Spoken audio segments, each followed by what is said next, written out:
Salamat, Nay, ha? Ang saya ko, dinalhan niyo ako ng paborito kong pagkain. Ito talaga ang namimiss ko eh. Nasaan nga pala ang mga apo ko? Mamaya pa po ang labas ng mga yon sa eskwelahan. Sinusundo mo pa ba sila? Hindi na po, Nay. May service po silang dalawa. Ay, mabuti naman kung ganun.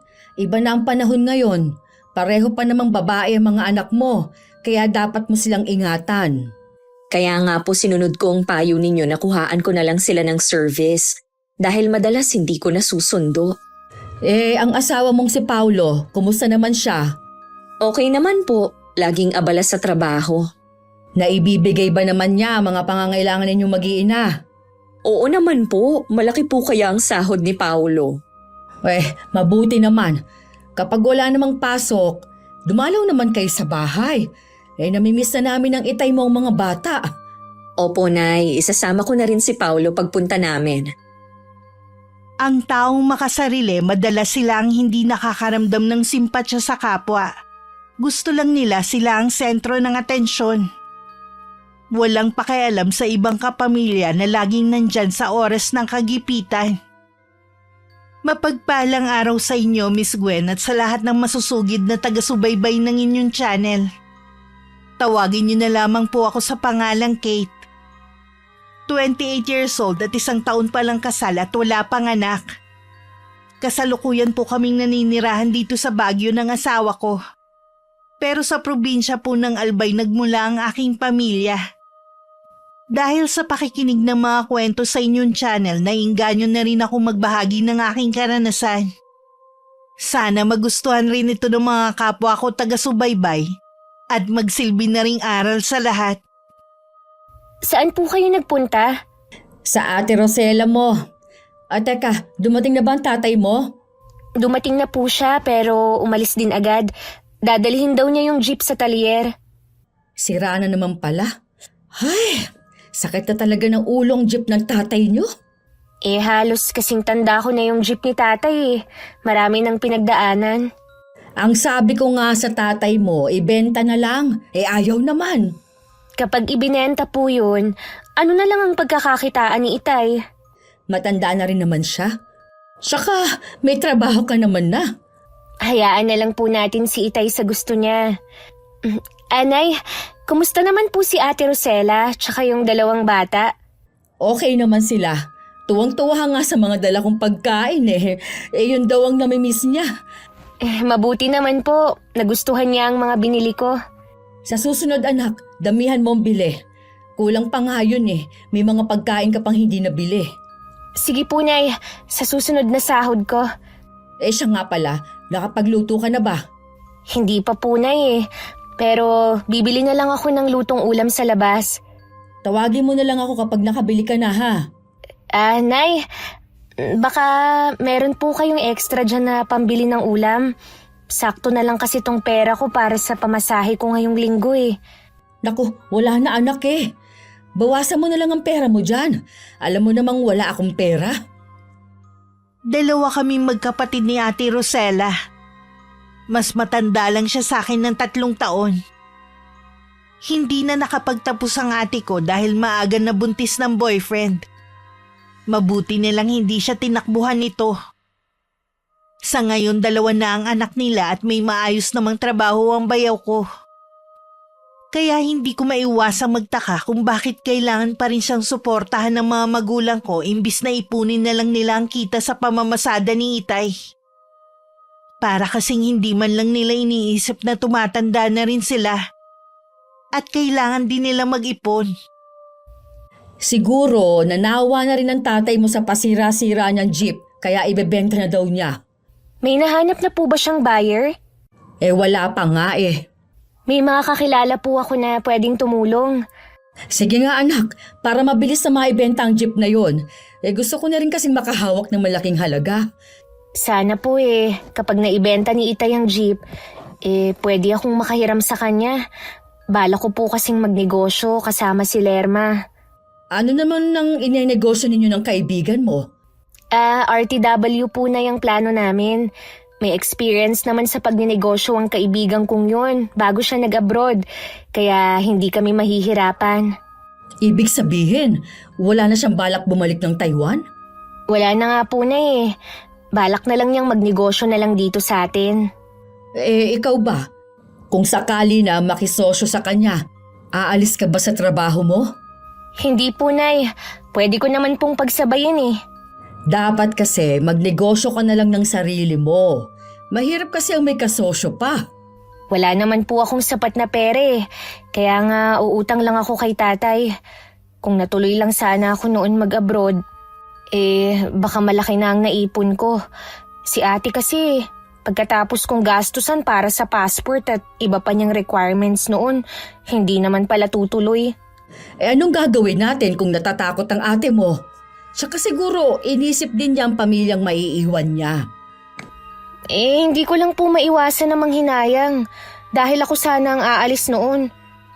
Hindi rin biro ang nagastos ko Nasaid ang ipon ko at nakapangutang pa nga ako. Bakit ka naman nanghihinayang sa nagastos mo? Kapatid mo naman yon. Buti kung ibang tao ang ate mo. Ikaw talaga, masyado ka mapagbilang sa nagagastos mo. Nabanggit ko lang naman po, Nay. Hindi naman po ako mapagbilang. Dalawa na lang kayong magkapatid ng ate mo. Dapat nagtutulungan kayo. Hindi na importante kung sino ang mas matanda. Dapat kung sino yung nakakaluwag, siyang magbibigay. Kahit noon pang mga bata kami, lagi na lang ako ang nagpaparaya kay ate. Alam ko naman yan. At tama lang na ikaw ang magparaya dahil mas matanda siya sa'yo. Hindi tama na higitan mo siya. Hindi na lang ako umimik. Wala naman akong laban kahit mga tuwiran ako. Para kay inay walang ginagawang mali si Ate Rosella. Mula nun siya ang laging inuuna ng mga magulang namin dahil siya ang panganay. Naalala ko pa ayaw akong pag-aralin ni inay. Dahil hindi nila kakayanin dahil nag-aaral nun sa koleyo si ate. Makailang beses nang nagpalit ng kurso nun si ate pero pinagtsatsagaan pa rin nilang papasukin. Naalala ko pa ang laging bukang bibig ni inay. Hindi pa kasi niya nahahanap ang kurso na gusto niyang kunin. Ang importante naman porsigido siyang mag-aral.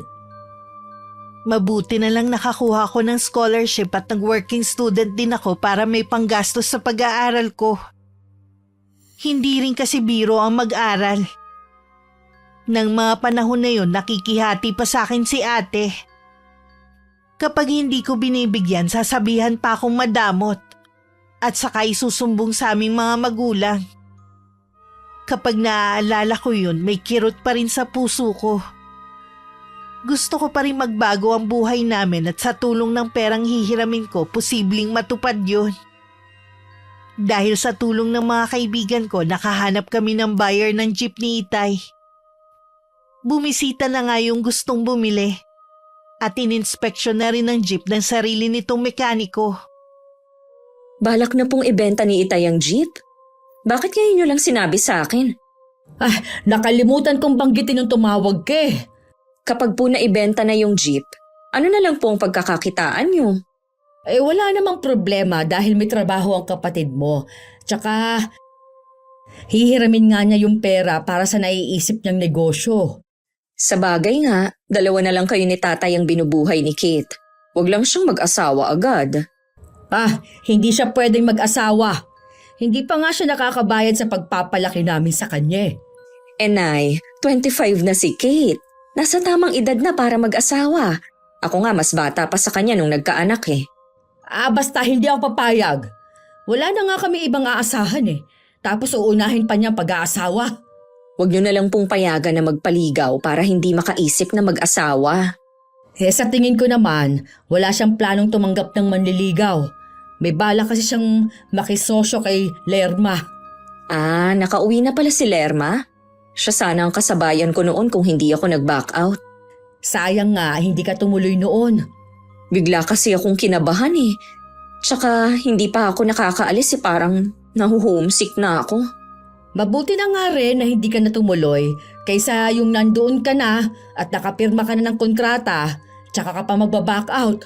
Nay, ano naman po ang balak na inegosyo nung dalawa? Ang sabi ng kapatid mo, RTW daw. Nay, sa akin nyo na lang kaya ipahiram yung pera. Ako na lang ang magnenegosyo.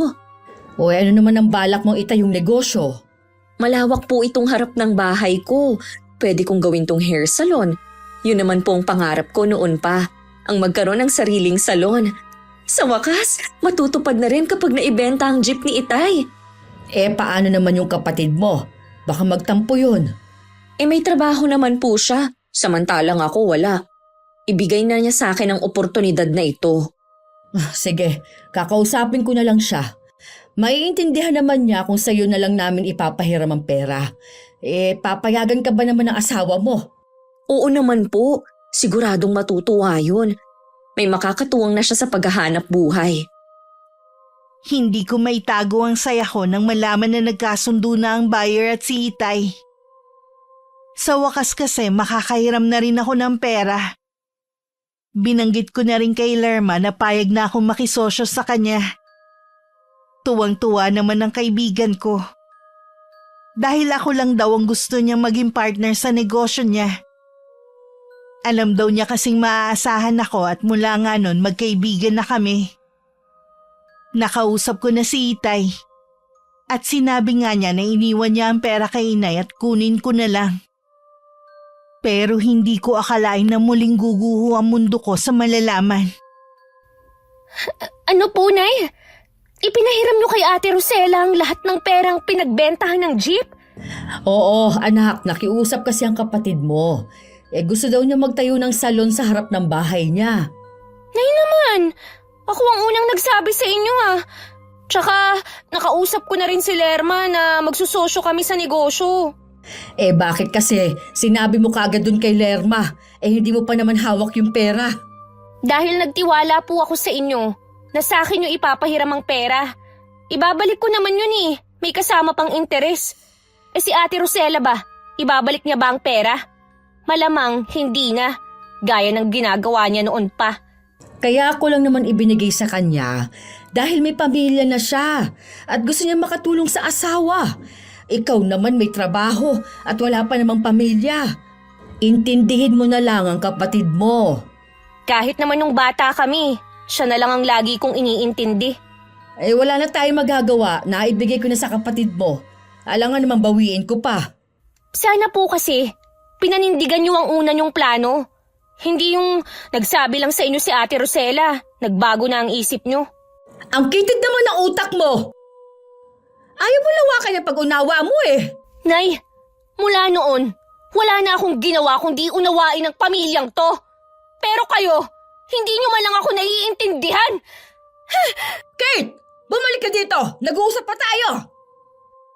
Naabutan pa ni Itay ang pagtatalo namin ni Inay.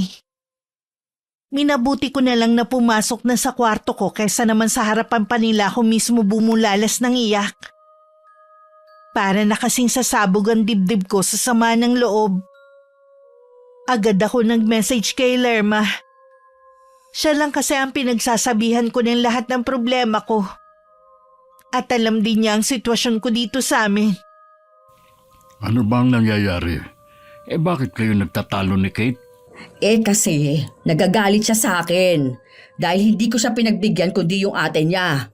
Naibigay mo na ba kay Kate ang pera? Sinabi ko sa kanya na kunin na lang sa iyo. Yun na nga ang pinagtalunan namin. Yung pera kasing ipapahiram natin sa kanya, ibinigay ko dun kay Rosela. Ano? Sonia naman, bakit mo namang ginawa yun? Magagalit nga talaga sa iyo si Kate. Mas kailangan naman ni Rosela ng pera. May pamilya na siya at si Kate, dalaga pa. Mas may pag-asa na lumago ang pera natin kay Kate kaysa sa atin niya. Para ka naman bago ng bago kay Rosela. Maganda ang plano ni Rosela. Kapag kumikita na ang ipapatayo niyang salon, ibabalik naman niyang pera sa atin. Sana man lang sa pagkakataong ito, si Kate ang pinagbigyan mo. Asang-asang anak natin Alam mo ba na para din sa atin kaya plano niyang magnegosyo? Si Rosela ba, naisip man lang tayo? Ha? Di ba puro sarili lang niyang iniisip niya? Hay nako, wala na tayong magagawa pa kahit maghapon mo kong pagalitan dyan. Basta para sa akin, tama lang na unahin ko si Rosella dahil mas kailangan niya ng pera. Agad namang sumagot si Lerma. Alam kong naaawa din siya sa akin. Gusto sana niya akong tawagan pero pinigilan ko siya. Ayoko kasing marinig niyang umiiyak ako. Sinabi ko na pupunta na lang ako sa kanya sa ibang pagkakataon. Nang mga sumunod na araw, sinubsob ko na lang ang sarili ko sa trabaho. Gusto ko kasing makalimot sa ginawa ni inay sa akin. Siya naman parang baliwala lang ang ginawa. Para bang hindi niya sinaktan ang damdamin ko. Nagustuhan niyo po ba ang kulay ng pintura? Oo, maaliwalas tignan. Kailan nga pala magbubukas itong salon mo? Baka po sa isang linggo na. Sigurado ka ba na maganda ang lokasyon nitong negosyo mo? Kikita kaya kaagad? Oo naman, Nay. Meron po akong mga kakilala. Pwede rin nilang ipagsabi sa mga kakilala nila. Bakit ba parang hindi kayo masaya? Masaya ako para sa'yo, anak. Hay sa wakas, natupad na rin ang pangarap mo. Ayun nga lang, masama ang loob ng kapatid mo sa akin. Dahil po ba sa akin ninyo ibinigay ang perang pinagbentahan ng jeep ni Itay? Oo, umaasa kasi siya na sa kanya namin ibibigay. Ayun, nagkaroon kami ng pagtatalo. Para yun lamang ay sumama ng loob niya. Kapatid naman niya ako at hindi ibang tao. Yun nga ang sinasabi ko sa kanya eh. Tsaka mas kailangan mo kako kaysa sa kanya. Totoo naman eh. Makakagawa naman siya ng paraan kung paano magkaroon ng kapital sa plano niyang negosyo. Kung kailan nga tumanda ang kapatid mo tsaka naman committed ang pangunawa. Huwag ka mo siyang mag-alala. Kapag kumita na tong salon ko, isasampal ko sa pagmumukha niya yung perang hiniram ko. Ibalik mo na lang ng maayos. Baka lalo pang magalit at pati tatay mo maubos na rin ang pasensya sa'yo. Pati ba si Itay nagagalit sa akin dahil sa pera na yon? Inaasahan niya kasi na kay Kate nga mapupunta ang pera. Mas may pag-asa daw kasi na lumago yun. Bakit ba napakadamot niya sa akin? Anak din naman ako ni Itay Wala lang kasing tiwala ang Itay mo sa kakayahan mo na mapalago ang pera. Kaya kailangan mong patunayan sa kanila na hindi totoo ang iniisip nila sa'yo. Patutunayan ko talaga sa kanila na mali sila ng akala. Hintayin nilang magbukas ang salon ko. Sigurado na dadagsa ang mga customer. Sa unang araw ng pagbubukas ng salon ni Ate Rosella, pinost pa niya yun sa account niya sa Facebook. Mukhang sosyal at ginastusan talaga. Alam ko si inay lang ang pumunta at si Itay naman may ibang lakad. Hanggang ng mga oras na yon, masama pa rin ang loob ko sa ginawa nila. Kahit kay Itay, umiiwas ako na pag-usapan na nangyari. Wala na rin naman kasi siyang magagawa. Sayang, wala kayo nung araw na nagbukas ng salon ni Rosella. Ang daming nagpuntang mga kamag-anak natin at kaibigan ng mag-asawa. May nauna na kasi akong lakad. Sana sa mga susunod na may ganong ganap, nandun tayong buong pamilya para suportahan si Rosella. Mabuti na lang, nandun ako. Sabi mo nga maraming tao. Siguradong hindi kami mapapansin doon kahit nandun pa kami ni Kate. Kahit na. Tinatanong nga kayo ni Rosella Lalo ka na, Kate. Alam niyo naman po na may trabaho ako at hindi ako pwedeng umabsent. Alam ko na hanggang ngayon masama pa rin ang loob mo. Pero sana naman, isang tabi mo muna yan para suportahan ang ate mo. Wala na po yun sa akin. Para namang hindi pa ako sanay na siya lagi ang pinapaboran niyo. Kate. Tapos na po akong kumain. Mauna na po ako sa inyo. Halata na masama pa rin ang loob niya. Hayaan na lang muna natin siya. Intindihin na lang natin ang nararamdaman niya. Parang hindi siya kapatid sa inaasal niya Huwag na muna natin yung pag-usapan. Kailangan mabawi agad ni Rosella ang pera. Dahil sa mga susunod na araw wala na tayong panggastos. Hindi mo kailangan mag-alala dahil nandyan naman si Kate. Nung namamasada pa ako, hati kami sa gastusin dito. Sa palagay mo kaya kakayanin ni Kate na siya na lang mag-isa ang gumastos? Hindi mo ba naiisip? Baka dahil sa sama ng loob niya, baka hindi na siya tumulong sa atin. Hindi niya yun magagawa sa akin. Napaka walang hiya naman niyang anak kapag ganon, di ba? Kaya sana naman iparamdam mo sa kanya na mahalaga din siya at hindi lang ang ate niya. Malamig pa rin ang pakikitungo ko kay Nainay. Nag-iisip na nga rin ako kung bubukod na ba ako. Bibigyan ko na lang sila ng sustento kada buwan para sa gastusin nila. Hanggang na mga sandaling yun kasi may kirot pa rin sa dibdib ko ang ginawa nila. Lalo na ni Inay. Pero magulang ko pa rin sila kaya kailangan ko magpakita ng respeto. Dahil may tampo pa rin ako sa kanila nang mapromote ako sa trabaho. Si Lerma lang ang sinama ko para mag-celebrate ng araw na yun. Bago ko umuwi, namili muna ako ng mga personal kong gamit. Pagdating sa bahay, hindi ko inaasahang naroon si Ate Rosella at ang dalawa niyang anak. Kaya na palang tita ninyo, magmano kayo? Mabuti naman dumating ka na, Kate. Kanina pa dito ang ate mo. Kaya pala ngayon ka lang, namili ka pa pala. Oo, tsaka nagkita rin kami ni Lerma. Wala ka bang pasalubong na kahit ano dyan? Wala eh. Pambihira ka talaga. Para kang walang kasama dito sa bahay ha. Wala ka man lang dala. Si ate po ba? Anong pasalubong niya? Ha? Nagmamadali kasi kami na pumunta dito. Kaya hindi na kami nakabili ng pasalubong. Bakit kailangan mong paghanapan ng ate mo eh? Ikaw itong may trabaho. May negosyo naman siyang salon ah. Anong pagkakaiba namin? Huwag na nga natin pag-usapan ng tungkol sa pasalubong na yan. Baka mamaya magkainitan pa. Sige, maiwan ko na muna kayo. May gagawin pa kasi ako eh. Hindi po ba talaga siya nagdadala ng pasalubong sa inyo? Ngayon lang naman. Tsaka sa pagkakaalam ko, hindi pa naman niya sahod. Sabi niya, nagkita sila ni Lerma. Baka galing sa kaibigan. Siguro nga. Tsaka mula lang sa'yo ko ibinigay ang perang hinihiram niya. Naging malamig na ang pakikitungo niya sa amin ng itay mo. Ano ba yang si Kate? Pinapalaki naman niya ang issue. Kaya nga eh. Hindi tuloy maiwasang mag-alala ng tatay mo. Baka daw hindi na magbigay si Kate dito sa bahay. Pwede ba yun? Dito siya nakatira. Dati kasi, hati sila sa gastusin dito sa bahay. Ngayon na hindi na namamasada ang itay nyo, si Kate na ang sasagot sa lahat. Kaya kailangan maibalik mo na ang perang ibinigay ko sa'yo. Huwag po kayong mag-alala. Bigyan niyo lang ako ng 3 buwan, maibabalik ko ng pera sa inyo kasama ang tubo. Salamat anak. Alam ko naman na maaasahan kita. Pupuntahan ko lang po si Kate. Gusto ko siyang makausap bago kami umuwi ng mga bata. O sige, ako na munang bahala sa apo ko. Nakabihis na ako ng pambahay at maayos na rin ang mga pinamili ko nang may kumatok. Si Ate Rosella ang napagbuksan ko. Pinapasok ko naman siya. Ang laki na ng ipinagbago ng kwarto natin Ikaw lang ba ang nag-ayos nito? Oo. Alam ko na hanggang ngayon galit ka pa rin sa akin. Naiintindihan naman kita pero kailangan ko rin kasi ng pera. Alam mo, tuwing may plano ako, lagi kang nakikipag-unahan sa akin. Lagi kang agaw eksena mula pa noon.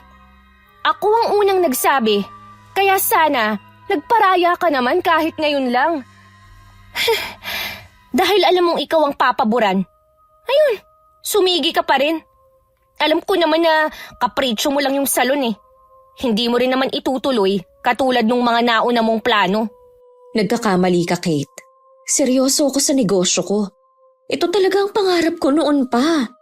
Nasabi mo na siguro ang gusto mong sabihin. Iwan mo na ako. Kate, 2 na nga lang tayong magkapatid. Hindi tama na nag-aaway tayo. Dapat kasi, kung ano ang plano ko, hindi mo inaagaw. Mas matanda ka sa akin pero gusto mo, ikaw na lang lagi ang iniintindi. Patawarin mo na ako.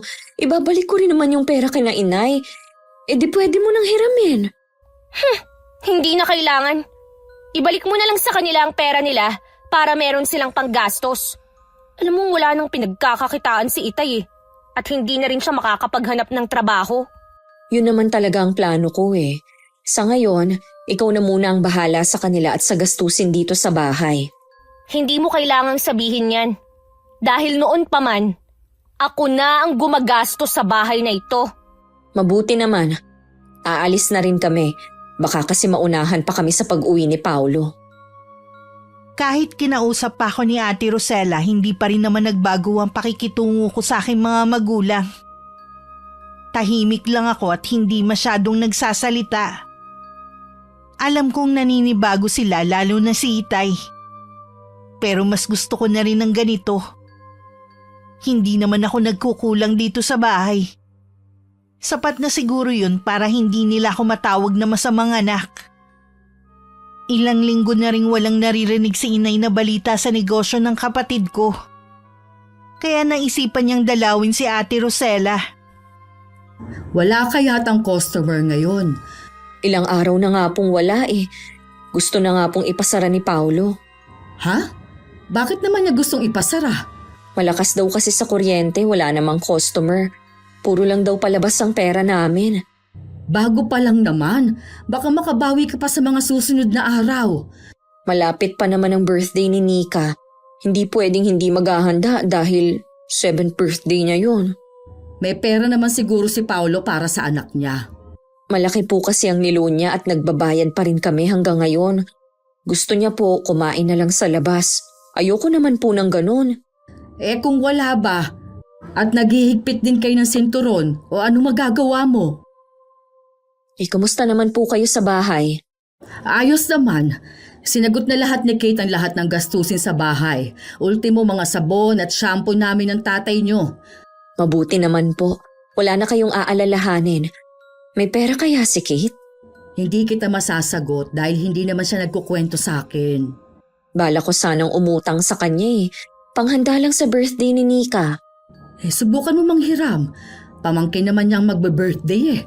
Pwede po ba na kayo na lang ang magsabi? Baka kasi sungitan lang ako. O sige, tamang-tama bukas day off niya. Sana naman magpahiram siya. Sabihan niyo ko agad kung anong sagot ni Kate sa inyo, Nay, ha? May usapan kami ni Lerma na magkikita sa day off ko bago magtanghalian. Nang araw na yun, nasa bahay pareho ang aking mga magulang. Nakatambay din ako sa sala habang kachat si Lerma nang biglang magsalita si Inay. Malapit na pala ang birthday ni Nika. Kaya lang baka hindi maipaghanda ng mga magulang. Hoy, bakit naman hindi maipaghahanda 7 taon na ang apo natin?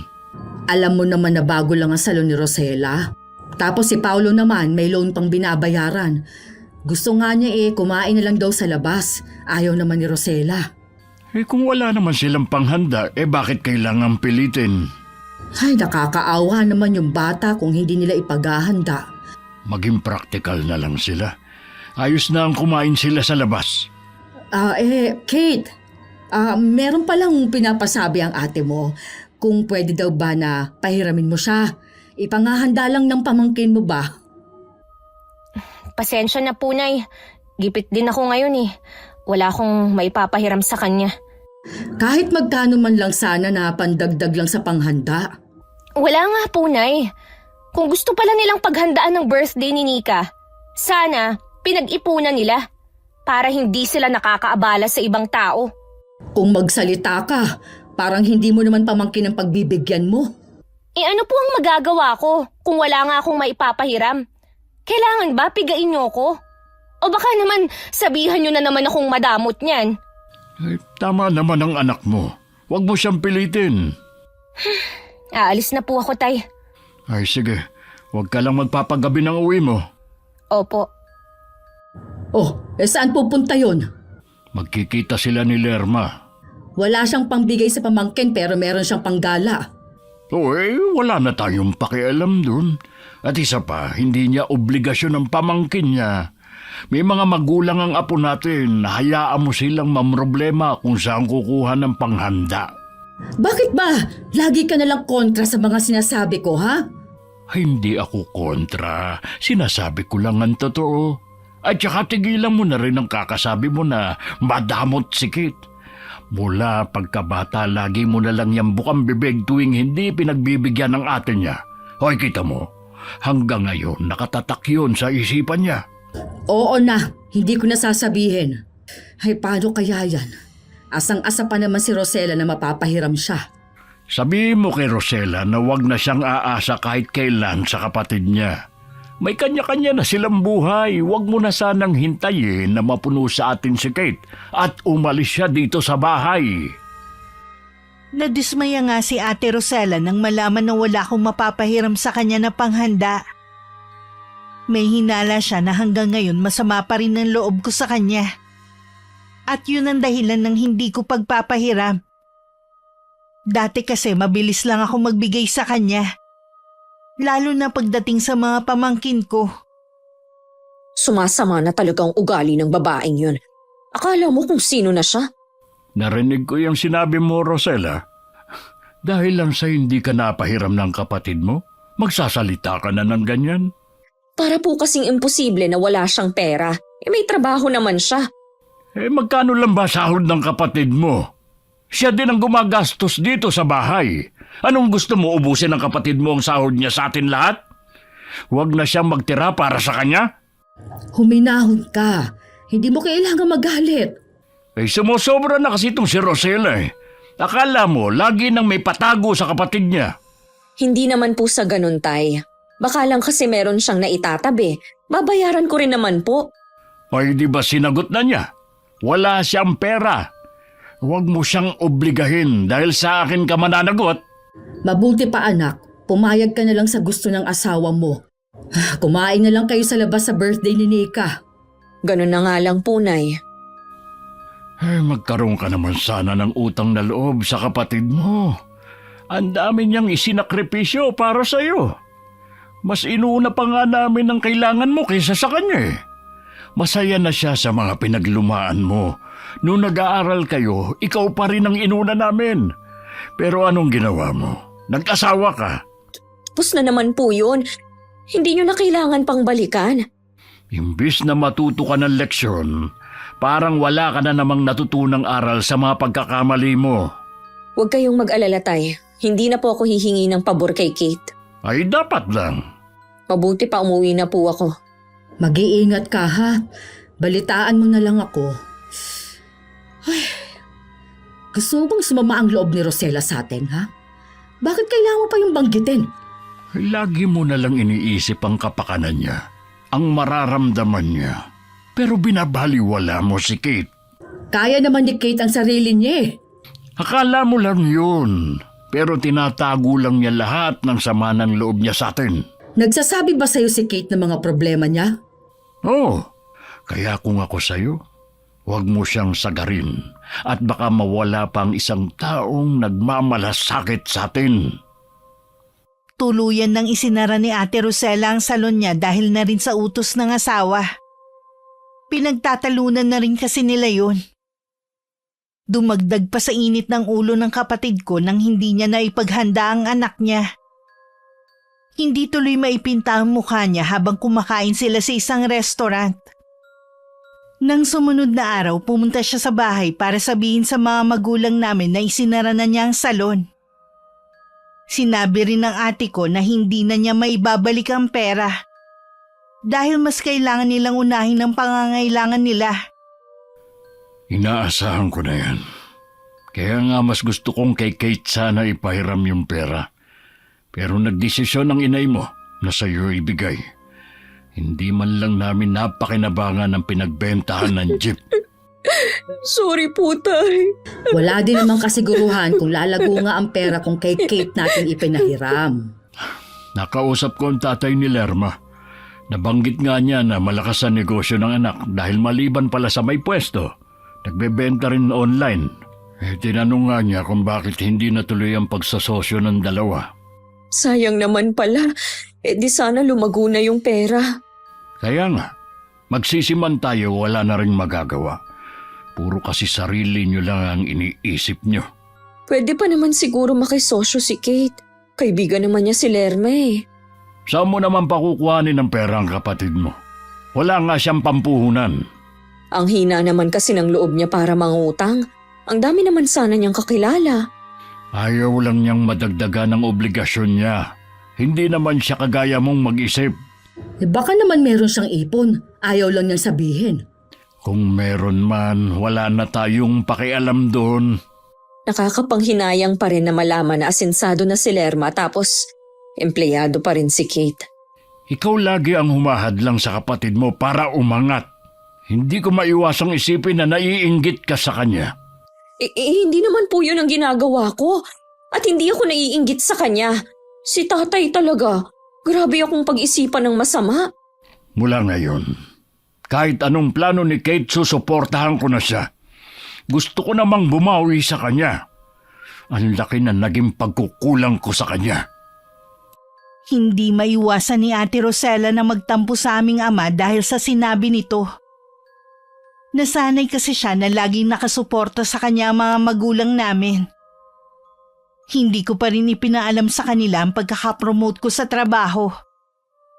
Naisip kong sarilinin na lang habang buhay. Nakakaramdam na rin kasi ako ng katahimikan. Sana lang walang sumira. Rosella! Nay, ano pong ginagawa niyo dito? Bakit pumunta kayo ng walang pasabi? Ay, mabuti nga pumunta ako dito ng walang abiso. Kailan mo pa niloloko ang asawa mo, ha? At dito pa talaga sa sarili ninyong pamamahay. Sinong lalaking yun? Siya po si Noel. Ex-boyfriend ko siya. Wala akong pakialam kung sino man siya sa buhay mo. Basta't layuan mo siya. Problema lang ang dala ng lalaking yun sa buhay nyo. Ang totoo po niyan, nagkakalubuan na kami ni Paolo. Wala na kaming ginawa kundi mag-away. Dahil ba sa pera, kaya kayo nag-aaway? Nay, hindi kasi ganitong buhay ang pinapangarap ko. Nandyan ka na sa sitwasyon na yan. Isipin mo naman ang mga anak mo. Huwag kang gumawa ng ikakasira ng pamilya mo. Nahihirapan na akong kasama si Paolo. Hindi ko na mabili ang mga gusto ko. Hindi ka rin kasi marunong humawak ng pera. Masyado kang magastos. Nagpapakahirap sa pagtatrabaho ang asawa mo. Ikaw naman, puro gastos ang alam. Paanong hindi kayo maghihirap? Huwag niyo na po akong sermonan, Nay. Akala mo ba kung papatulan mong lalaking yun gaganda ang buhay mo, ha? Mas maganda po ang trabaho ni Noel na ibibigay niya ang mga gusto ko. Kung ano man ang binabalak mong yan, ilang libong beses mo munang pag-isipan. Alalahanin mo, parehong babae ang mga anak mo. Gusto mo bang sa kanila bumalik ang karma? Wala naman po akong balak iwan ng mga anak ko kung sakali. At hindi naman totoo ang karma na yan. O anong balak mo? Maglalaro habang walang asawa mo, ha? Nasaan ang delikadesa mo? Ganyan ba kita pinalaki, Rosella? Tigilan mo yan.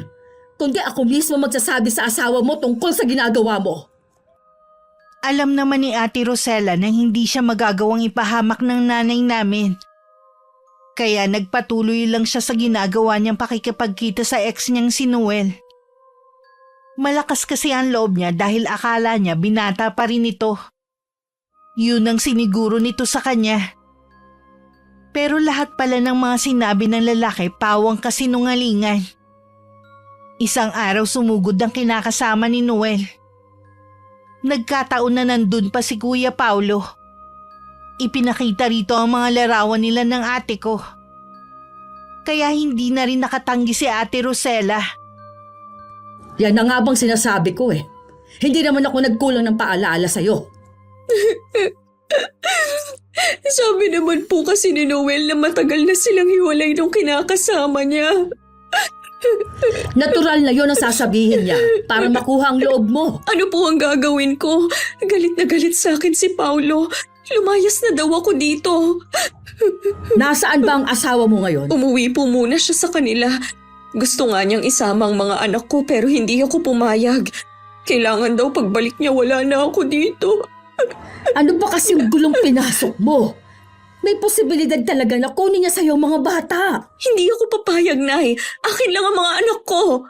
Paano kung sampahan ka niya ng kaso? Wala kang laban, Rosella. Dahil may mga ebidensya ang babaeng yon na ibinigay sa kanya.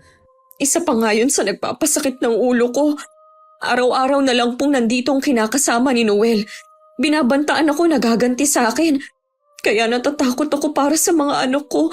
Baka may gawin siyang hindi maganda sa mga bata. Ang mabuti pa, doon muna kayo ng mga apo ko sa bahay. Mas ligtas kayo doon kung sakaling may masamang binabalak sa inyo ang babaeng yon. Ano pong sasabihin natin kina Tatay at Kate? Sigurado na magtataka sila. Bahala na. Madali lang naman magdahilan Sabihin na lang nating nag-away kayo mag-asawa. Ano ba kasi itong ginawa ko? Pati tuloy mga anak ko nadamay pa. Sana naman magtino ka na. Maawa ka sa mga anak mo. Sana makipagbalikan pa rin sa akin si Paulo. Mahal ko naman siya eh. Natukso lang ako kay Noel. Yan din ang ipinagdarasal ko. Dahil napakahirap na mag-isang magtaguyod ng mga anak. Aayusin ko lang po ang mga gamit namin mga bata. Para pagdating nila galing sa eskwelahan, pwede na tayong umalis. Pagdating ni na Ate Rosella at mga pamangking ko, nagtaka si Itay kung bakit may mga dala silang bag. Ako naman tahimik lang na nakamasid sa kanila. Bago pa kasi sila dumating, alam ko na ang lahat. Hindi na ako nagtataka kung pinalaya sila ng asawa. Dito muna ang mag-ina pansamantala. Huwag mong sabihin nag-away kayo ni Paulo. Nagkatampuhan lang po kami. Meron kasi kaming hindi na pagkasunduan. Bakit kailangan nyo pang mag-alsa balutan? Maliit na bagay lang naman sigurong pinag-awayan yung mag-asawa. Umuwi kasi sa kanila si Paulo. Walang kasamang mag-iina doon tuwing gabi. Nag-aalala naman ako kaya sabi ko na dumito na lang muna sa bahay. Ano ba namang klaseng lalaki ang si Paulo? Akala ko pa naman matino siya. Sige, kakausapin ko siya. Wag na po tay. Nagpapalamig lang naman po siya ng ulo. Hindi ko kasi nagustuhan na iwan na lang kayo sa bahay niyo. Hindi man niya alam na delikado na ang panahon ngayon. Wag na po kayong makialam. Away mag-asawa ito. Baka lalo lang lumala kung makikisawsaw pa kayo. Oo nga naman, Delmo. Hayaan na lang natin sila ang umayos ng problema nila. Sige. Magpahinga na muna kayo sa kwarto namin ng inay niyo. Dito na lang siguro ako sa sala matutulog mamayang gabi. 2 lang ang kwarto sa bahay namin. Mula nang mag-asawa si Ate Rosella, sinolo ko na ang isang kwarto. At ako na rin ang nagpaganda. Nakasunod pa ang tingin ko sa kanila nang magsalita si Itay. Tahimik ka yata, anak Wala naman po akong sasabihin eh. Sana naman maayos na ang problema nilang mag-asawa. Kawawa kasi ang 2 bata. Sabi nga po ni Ate Rosella, huwag na lang tayong makialam sa problema nila. Hindi naman pwede yun. Dahil dito ang takbuhan nilang mag-iina kapag may problema sila. Yun nga lang po. Hindi yata kayo nagkita ngayon ni Lerma. May kailangan po kasi akong tapusin mamaya bago matulog. Bakit kailangan mo pandalhin ang trabaho mo rito sa bahay? Konti lang naman po yun. Tsaka nasa akin po kung iuuwi ko. Basta, huwag mong pababayaan ang sarili mo, ha? Oo naman po, tay. Kaya nga minsan, lumalabas ako kasama ni Lerme para maglibang. Mabuti yan. Para may oras ka rin para sa sarili mo. Matutulog na sana ako nang marinig kong kumatok si Inay sa pinto. Napipilitan naman akong bumangon para pagbuksan siya. Maaga pa pero inaantok na rin ako. Bakit po, Nay? Baka pwede na doon ka na lang sa sala matulog. Dito na lang ang ate mo at ang mga anak niya. Ano bang problema nila sa kwarto niyo? Hindi daw kasi makatulog ang mga bata Baka naiinitan sila.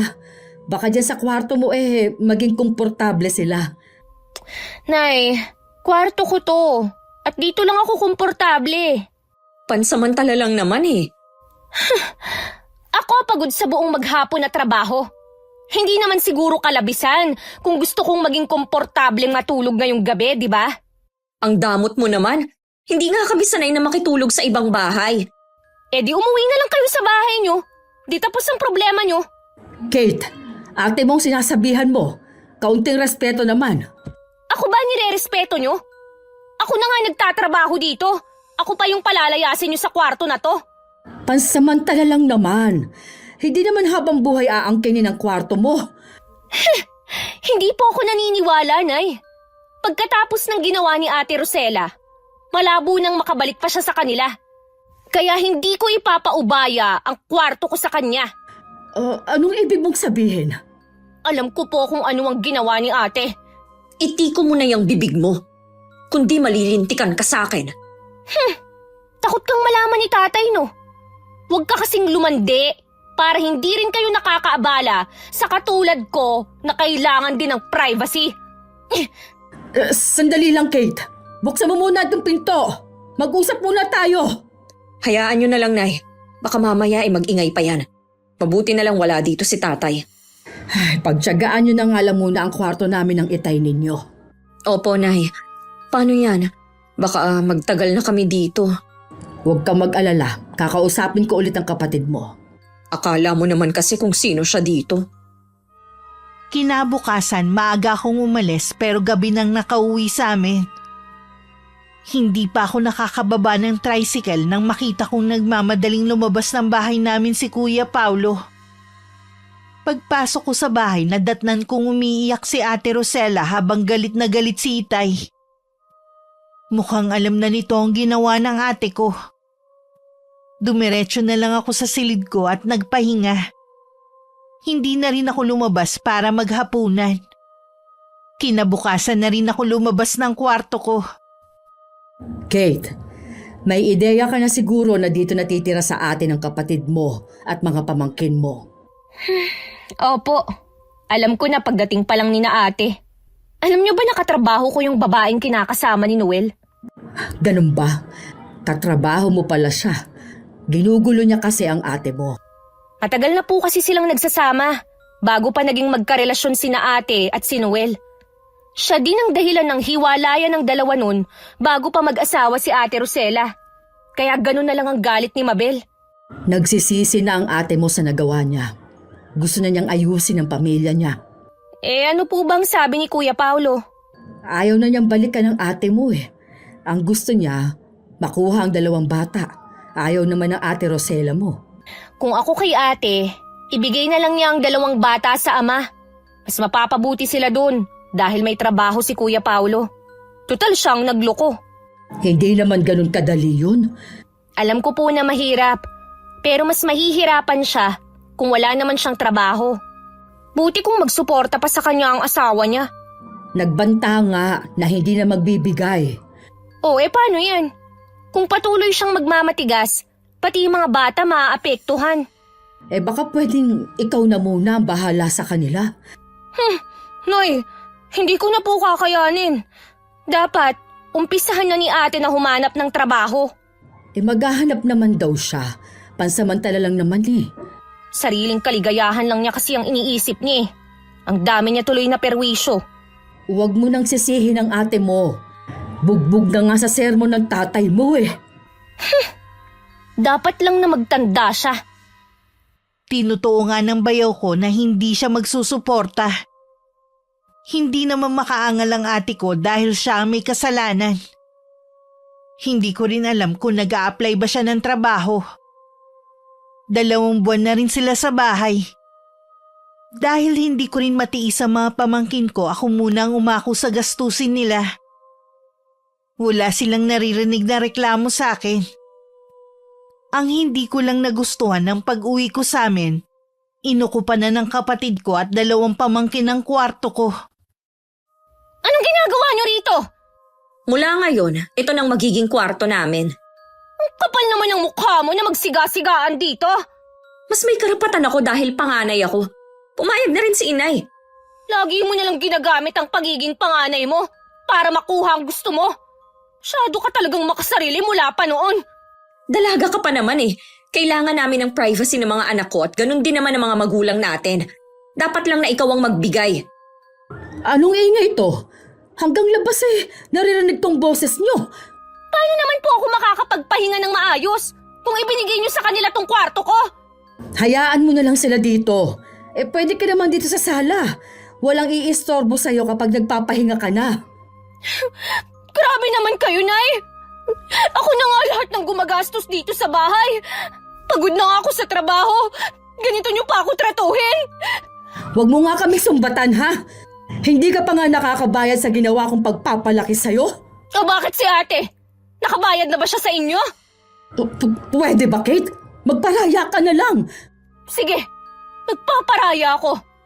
Pero wala na akong pakialam sa mga pamangkin ko. Wala na kayong aasahan sa akin. Ikaw ate, kung gusto mong maibigay ang mga pangangailangan ng anak mo, magtrabaho ka. May, narinig niyo ba yon? Ngayon mo pa ba pababayaan ang kapatid mo kung kailang kailangan ka niya? Ikaw ang makasarili sa inyong dalawa.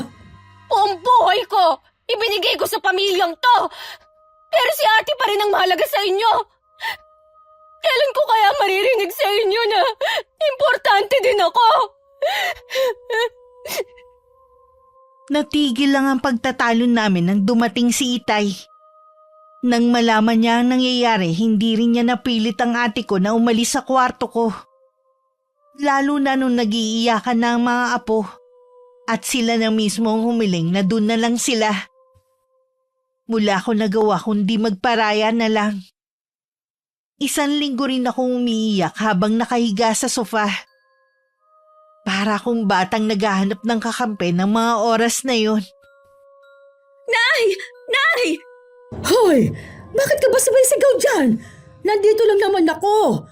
O kumusta ang pag-a-apply mo ng trabaho? Hindi pa rin po ako natatanggap. Pero hindi po yun ang gusto kong sabihin. Ano bang gusto mong sabihin, ha? Alam niyo po ba na na-promote sa trabaho si Kate? Ha? Hindi. Wala namang binabanggit sa amin ng tatay mo ang kapatid mo. Sino naman ang nagsabi sa'yo? Yung dati kong kaklase na si Jenny.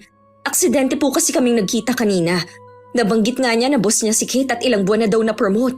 Ibig sabihin, malaki na ang sahod niya. Kahit hindi na po ako magtrabaho, kayang-kaya niya tayong buhayin. Ikaw ba, Delmo? Alam mo bang tungkol sa pagkakapromote ng anak mo? Hindi ko alam. Kaya pala sabi niya sa akin dati, wag na daw akong maghanap ng trabaho at siya na daw ang bahala dito sa bahay. Kaya pala hindi siya nagrereklamo sa mga bayarin eh. Pero bakit kaya niya inilihim? Siguro ayaw niyang mahinga ng pera.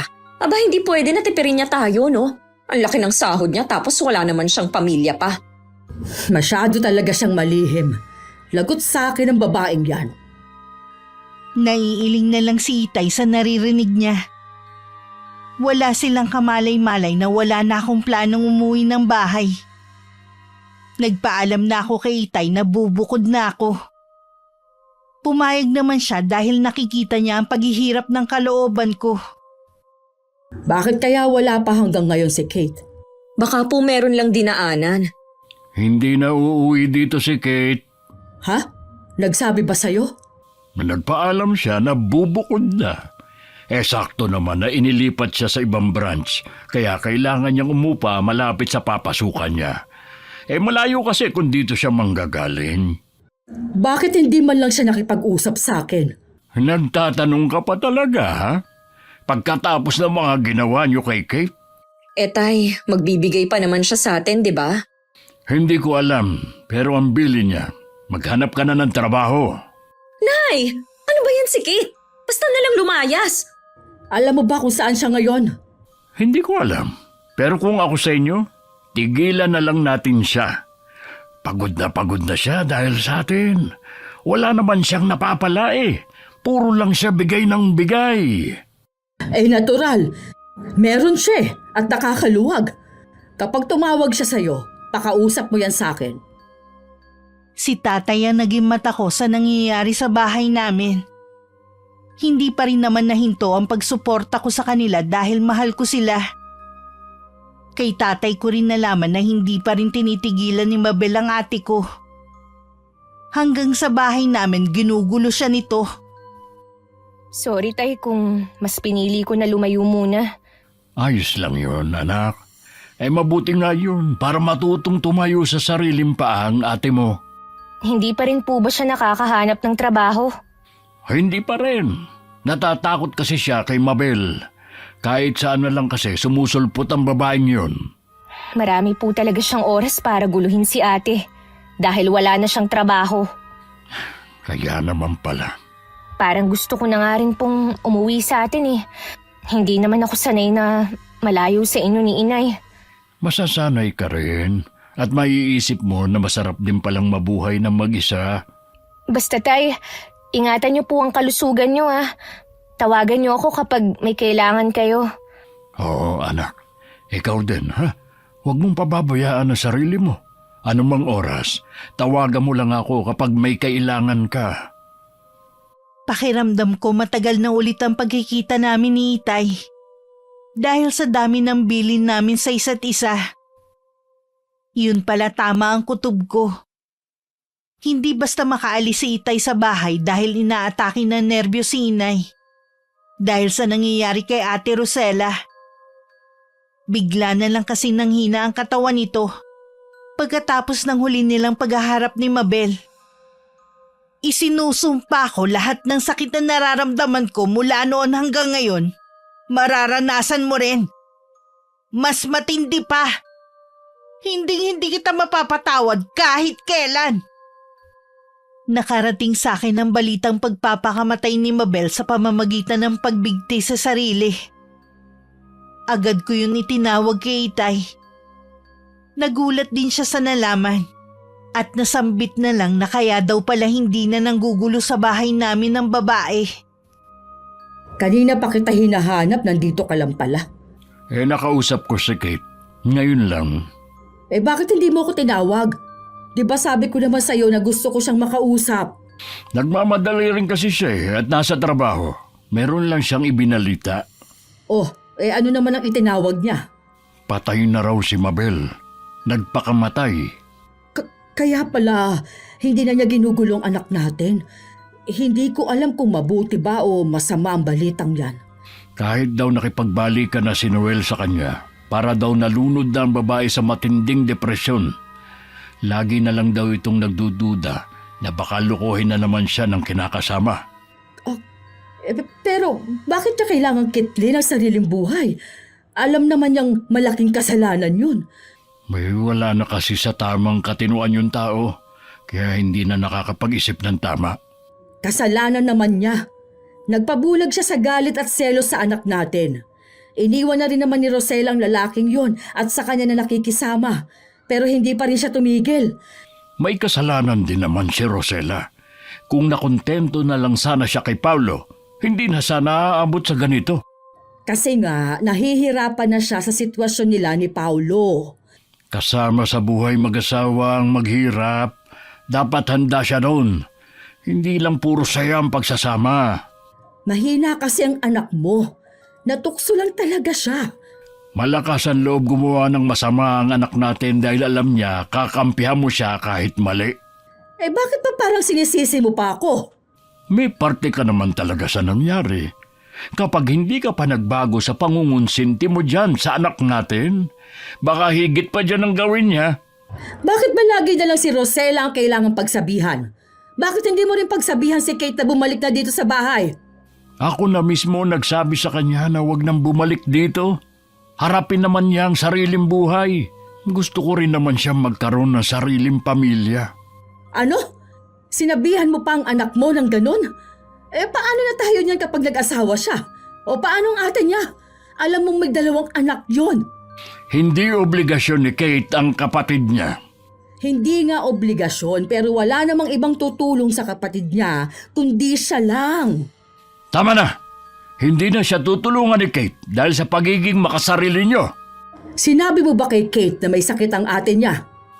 Hindi na kailangan. Nandito naman tayo eh. Huwag na natin siyang abalahin. Hoy, pambihira ka talaga. Paano niya matutulungan ang ate niya? Hindi mo ba talaga naiintindihan ang sinasabi ko? Ha? Hindi natutulong si Kate sa kapatid niya dahil abusado ang ate niya. Pinatingnan ni nanay si Ate Rosella para malaman ang dahilan ng panghihina niya. Pero wala namang makita sa resulta ng check-up ni ate. Napilitan na rin ng mga magulang namin na ibigay sa bayaw ko ang 2 bata. Dahil hindi na rin nila maasikaso.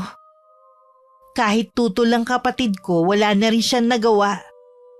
Wala rin naman kasi siyang kakayanan na buhayin ng mga anak. Tahan na anak. Baka lalo kang magkasakit sa kaiiyak mo eh. Masakit po kasi mawalay sa mga anak ko. Umasa din ako kapag nakita ni Paulo ang kalagayan ko, maaawa siya. At baka makipagbalikan pa sa akin. Pero malimig na tingin lang ang ibinigay niya sa akin. Ni hindi man lang ako kinumusta. Makikita mo pa rin naman ang mga anak mo kapag magaling ka na. Nangako naman si Paulo na hindi niya ilalayo ang mga bata sa'yo. Alam ko na nandidiri sa akin si Pablo. Baka iniisip niya na may nakakahawa akong sakit. Dahil sa pakikipagrelasyon ko kay Noel.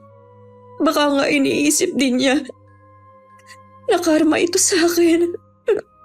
Siguro nga karma na yan sa'yo pero nagsisisi ka naman eh.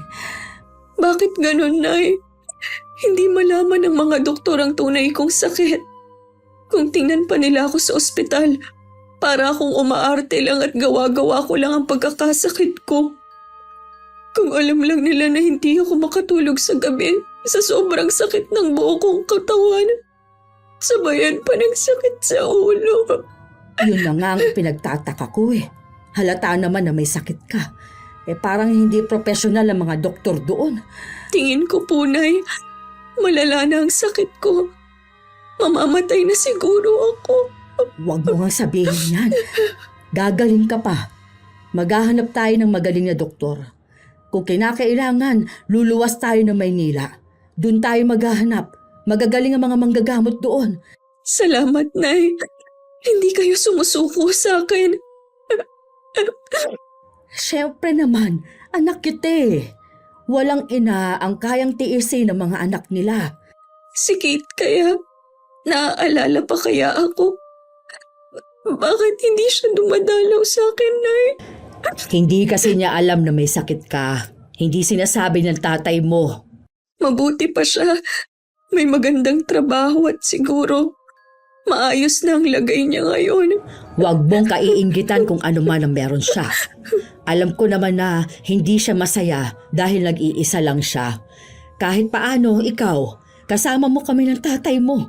May pamilya ka. Yon ang mahalaga. Hindi alam ni na inay na nasa may pintuan lang na nakaawang si Itay at narinig nito ang pag-uusap nila. Napapailing na lang siya dahil sa kabila ng kalagayan ni Ate Rosella.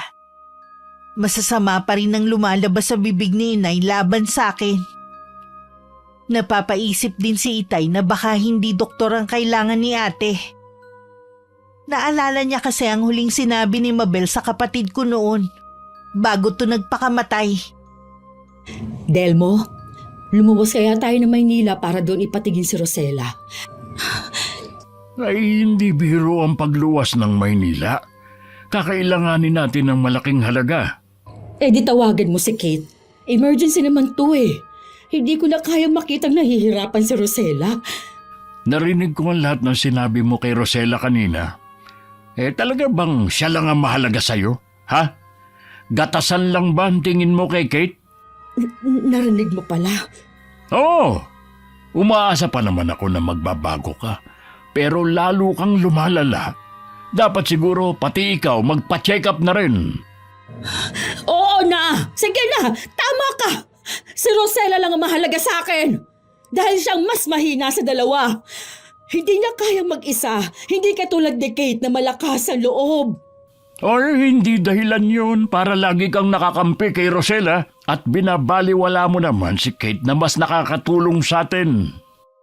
Di magmamatigas ka talaga na hindi siya tawagan para hinga ng tulong?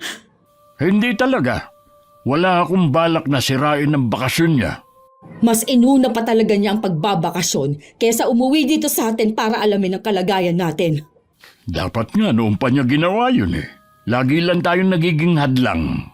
Ibigay mo sa akin ang number niya at akong tatawag. Ang kapal niya! Walang utang na loob! Hindi na nga ako makakain sa kaiisip kung anong gagawin kay Rosella. Tapos puro pasarap. Ay hindi ko ibibigay sa'yo. Marami akong paraan para makontak siya kahit hindi mo ko tulungan. Alam mo ba, kahit dalhin mo pa ng Maynila si Rosella, hindi siya mapapagaling ng mahusay na doktor. Ano ang ibig mong sabihin? Hindi mo ba naiisip na baka kinukulam ang anak natin? Hindi. Imposible ang sinasabi mo. Hindi sa anak natin. Alalahanin mo ang huling binitiwang salita ni Mabel noon. Posible na pinakulam niya si Rosella bago siya nagpakamatay. Gusto niya habang buhay ding magdusa ang anak natin. Ang babaeng yun? Demonyo siya! Mabuti nga sa kanya nang masunog na sa impyerno! Nagtatanong na ako sa mga kakilala ko kung may kilala silang magaling na albularyo. Kaya pala hindi makita ang tunay ng sakit dahil kinukulam siya. Sabihin mo kay Rosella na magbalik loob. Tanging ang Panginoon lang matatakbuhan niya sa mga panahong ito. Puro na lang problema ang dumarating sa atin. Kailan ba matatapos ito? Siya rin naman ang punot dulo ng problema natin. Huwag mo nang sisihin lagi ang anak natin. Nahihirapan na nga eh. Kumilos ka na lang kung paano mapapadali ang paghahanap ng albularyo. Lumipas ang mga araw lalong nangihina si Ate Rosella. Lumalaki na rin ang tiyan niya sa hindi maipaliwanag na dahilan.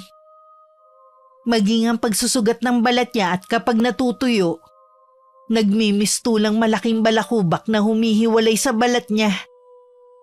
Nahuhulog na rin sa matinding depresyon ng ate ko dahil sa pag-iisip.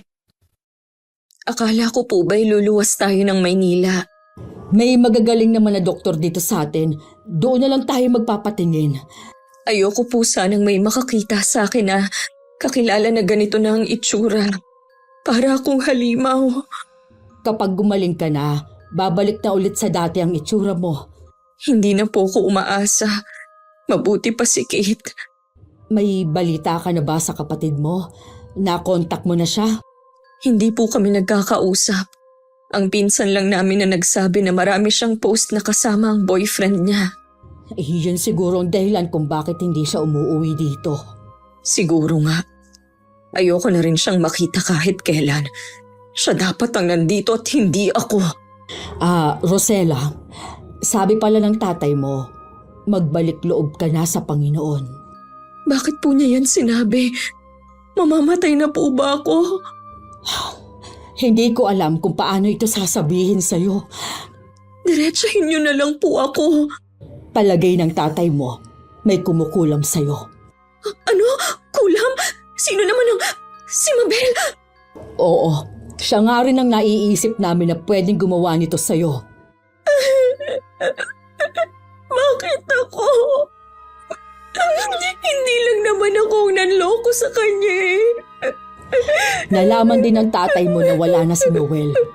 Basta na lang daw namatay yun sa hindi malamang dahilan. Ako na ang susunod kung ganon. Gumagawa na kami ng paraan ng tatay mo. Basta't manalig ka lang. Huwag kang mawawala ng pag-asa. Sobrang parusa naman to sa akin. Ganun ba ako kasama? Si Mabel ang masama dito, hindi ikaw. Ayoko pong mamatay. Anay, gusto ko pang makasama ang mga anak ko. Hindi ka mamamatay. Lakasan mo lang ang loob mo. Dahil masaya ako sa piling ni Edward, panandalian ko nakalimutan ng pamilya ko. Kung hindi ko pa nakausap ang pinsan ko, hindi ko pa malalaman na malubha na pala si ate. Agad ako umuwi sa bahay. Nadatnan ko natutulog ang ate ko sa kwarto. Napaiyak na lang ako sa kalunos-lunos na kalagayan niya. Mabuti naman, naalala mo pa kaming dalawin dito. Abala po kasi ako eh. Hindi ko alam na meron palang sakit si Ate Rosella. Oo, abala ka sa boyfriend mo eh. At sa pagbabakasyon mo, habang naghihirap ang kapatid mo. Masyado ka talagang makasarili. Tama na! Hindi ka ba talaga titigil? Kapag hindi ka pa nagbago, pati ako, aalis na rin sa bahay na ito. Iiwan na kita! Ano? Gagawin mo yun? Oo! Dahil sawang-sawa na ako sa mga ginagawa mo. Tay, nakikiusap po ako. Huwag na kayong magtalo ni Inay. Hindi ito ang tamang oras para mag-away kayo. Kailangan po nating maipagamot si Ate Rosella. Hindi doktor ang magpapagaling kay Rosella, kundi albularyo. Bakit po albularyo? Ano po ba ang sakit ni Ate? Ipinakulam siya ni Mabel. Tama nga palang naririnig kong usapan noon. Sabi kasi ng malapit sa kanya, mula daw sa pamilyang mangkukulam si Mabel. Yun din daw ang dahilan kung bakit natatakot si Noel na iwan siya. Bakit ngayon mo lang sinabi? Kung kailan malala ng kapatid mo? Hindi naman kasi ako naniniwala sa mga sinasabi nila. At saka, hindi ko alam na aabot sa ganito. Wala ka talagang silbi. Hindi ka ba talaga titigil? Gusto mong sungal-ngaling ko yung bunganga mo? Tama na po, Tay. May albularyo na po bang tumitingin kay ate? Wala pa. Kung kani-kanino na ako nagtanong at lumapit. Ang lolo po ni Edward, kilalang manggagamot sa lugar nila. Pwede nating dalhin doon si Ate Rosella. Ha? Talaga? Dalhin na natin ang kapatid mo doon. Dapat doon ka pa umuwi eh. At baka magaling na sana ang kapatid mo ngayon. Pagkatapos ng problemang ito, mabuti pang maghiwalay na tayo. Ha? Nagbibiro ka lang, hindi ba, Delmo? Hindi ka naman nakikinig sa akin eh. Kaya mabuti pang magkanya-kanya na lang tayo. Tinawagan ko ng araw na yun si Edward at sinabi ang kalagayan ni Ate Rosella. Siya na lang daw ang bahalang magdala sa lolo Lando niya sa bahay namin. Mabuti daw na hindi na ibiyahe ang ate ko at baka mahirapan lang. Iniwan ko muna ang mga magulang ko habang nag-uusap. Hinintay ko na lang na magising si Ate Rosella. Siguro naramdaman niya na merong nakatingin sa kanya kaya iminulat niya ang mga mata niya. Kate? Ikaw nga ba yan? Oo, ako nga. Kumusta ka na, te? Sabi na nga ba, hindi mo ako matitiis. Mamamatay na ako, Kate. Tuwing mag-isa ako at nagigising, nakikita ko na ang mga namayapa nating kamag-anak. Di ba ganun? Kapag malapit ng mamatay, Hindi sa lahat ng pagkakataon. Totoo yan. Pwedeng guni-guni mo lang ang nakikita mo. hirap na rin kasi ako eh. Gusto pa ng isip ko na lumaban. Pero sumusuko na ang katawang lupa ko. Ate Rosella, manalig ka sa Panginoon. Hindi ka niya pababayaan. Parusa ito sa akin dahil sa mga nagawa kong kasalanan. Buong puso kang magsisi sa ginawa mo. Patatawarin ka naman niya agad. Oo, lagi ko naman siyang tinatawag eh. Habang hinihintay natin ang albularyo, magkwentuhan muna tayo. May nahanap na ba kayong albularyo? Oo, papunta na siya rito sa atin. Lolo siya ng boyfriend ko. Sa huli, ikaw pa rin palang makakatulong sa akin. Tayo na nga lang ang magkapatid eh.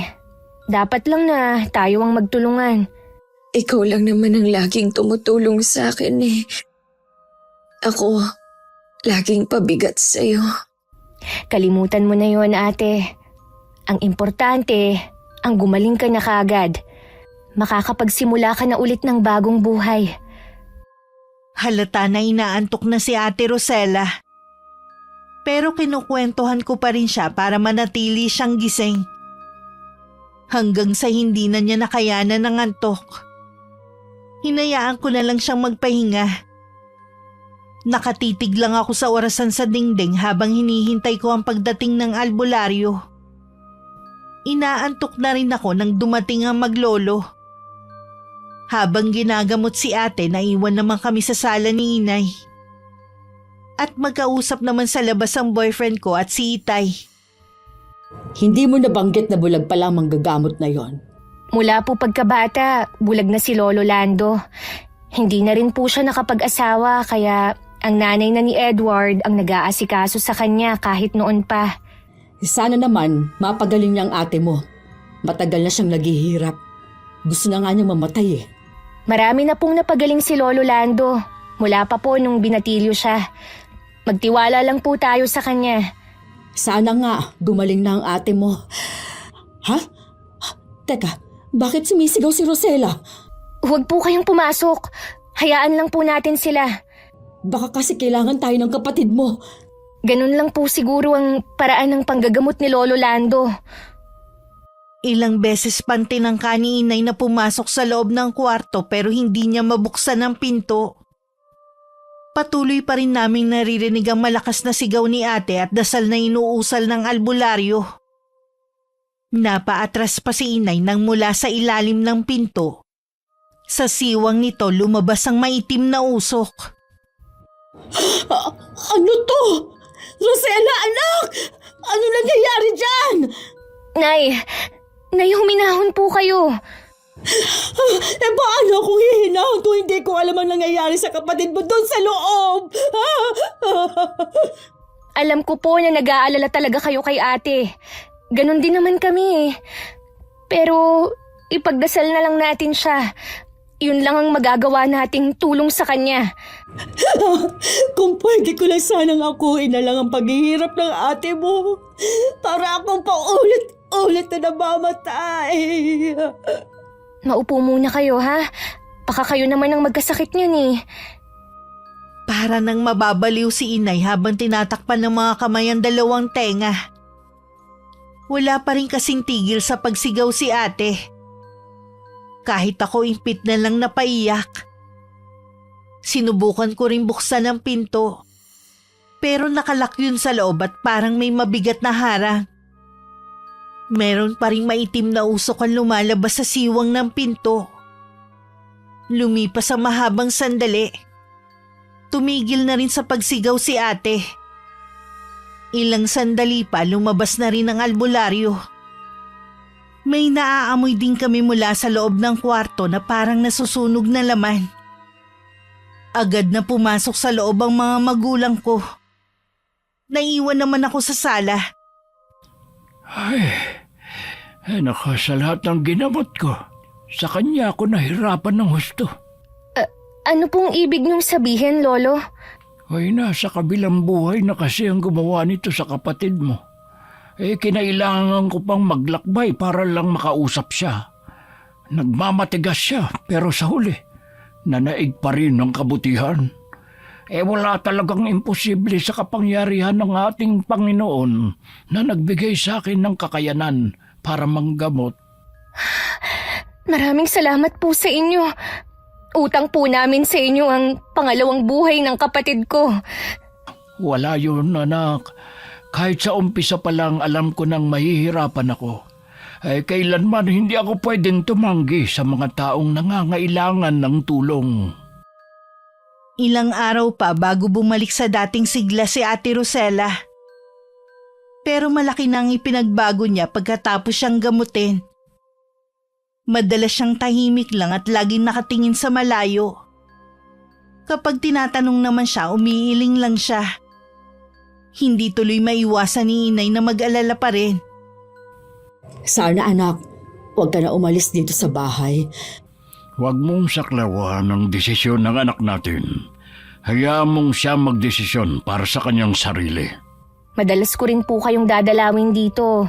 At magsusuporta pa rin naman ako sa inyo. Ayaw mo na talaga kaming makasama? Nay, hindi naman po sa ganun.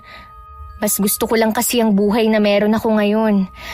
Mas nagagawa ko ng malaya ang mga gusto ko. Ikaw, Delmo, itutuloy mo pa ba ang plano mo? Oo. Doon muna ako sa kapatid ko na may-ari ng manukan.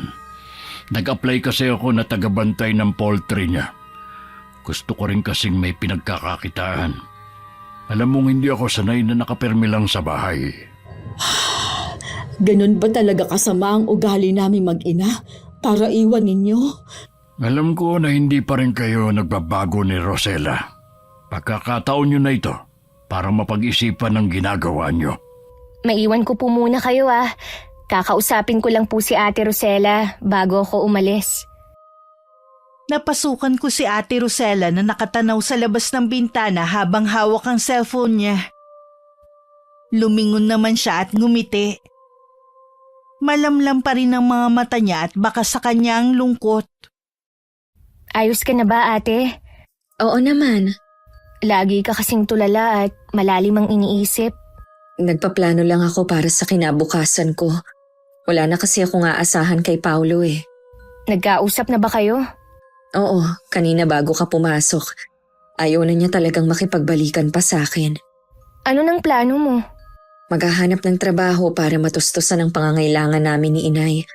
Hindi pa rin ako titigil sa panunuyo kay Paulo hanggang sa mapatawad na niya ako. Mag-focus ka na lang muna sa sarili mo at sa mga anak mo, ate. Kung talagang kayo ni Kuya Paulo, tadhana na rin ang maglalapit sa inyo. Oo nga, tama ka. Dito ka na ba ulit titira? Hindi eh. Kaya gusto kitang makausap para magpaalam. Dadalaw na lang ulit ako sa inyo ni Inay. Talagang ayaw mo na kaming makasama ha. May kanya-kanya naman tayong buhay eh. Pero pamilya pa rin tayo. Kahit anong mangyari. Kahit hindi na ako nakatira dito, maaasahan niyo pa rin ako.